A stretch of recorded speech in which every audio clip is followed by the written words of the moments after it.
বিরতির পর স্বাগত।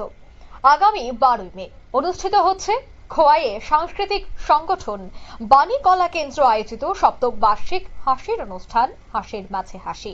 রবীন্দ্র শতবার্ষিকী ভবনে অনুষ্ঠিত হবে বাণী কলা কেন্দ্রের এই অনুষ্ঠানে মুখ্য অতিথি হিসেবে উপস্থিত থাকবেন সাংসদ রাজীব ভট্টাচার্য। প্রধান অতিথি হিসেবে উপস্থিত থাকবেন মেয়র দীপক মজুমদার। বিশেষ অতিথি হিসেবে উপস্থিত থাকবেন ত্রিপুরা চা উন্নয়ন নিগমের চেয়ারম্যান সমীর রঞ্জন ঘোষ, শিশু সাহিত্যিক রাখাল মজুমদার, ঔপন্যাসিক গোপাল চন্দ্র চৌধুরী এবং ত্রিপুরা ওবিসি কমিশনের চেয়ারপারসন তাপস মজুমদার।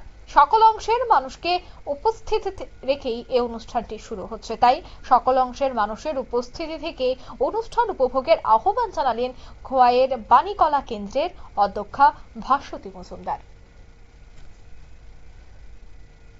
বছর বর্ষপূর্তি উপলক্ষে বাণী কলা কেন্দ্রের হাসির অনুষ্ঠান আগামী 12 মে 2025 ইংরেজি সোমবার আগরতলা রবীন্দ্র ভবন 2 নং হলে অনুষ্ঠিত হবে।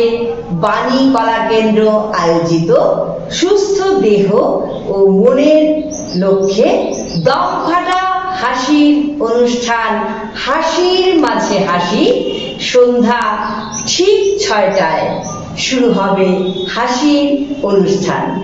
উক্ত অনুষ্ঠানে সবার সাদর উপস্থিতি একান্তভাবে কামনা করছি।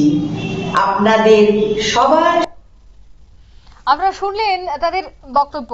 যেহেতু 12 মে অনুষ্ঠিত হবে খোয়াই সাংস্কৃতিক সংগঠন বাণী কলা কেন্দ্র আয়োজিত সপ্তম বার্ষিক হাসির অনুষ্ঠান, তাই সেক্ষেত্রে এই হাসির মাঝে হাসি অনুষ্ঠানে প্রত্যেককে আমন্ত্রণ জানিয়েছেন তারা। নিয়ে নিচ্ছে ছোট্ট একটি বিজ্ঞাপন বিরতি, সঙ্গে থাকুন।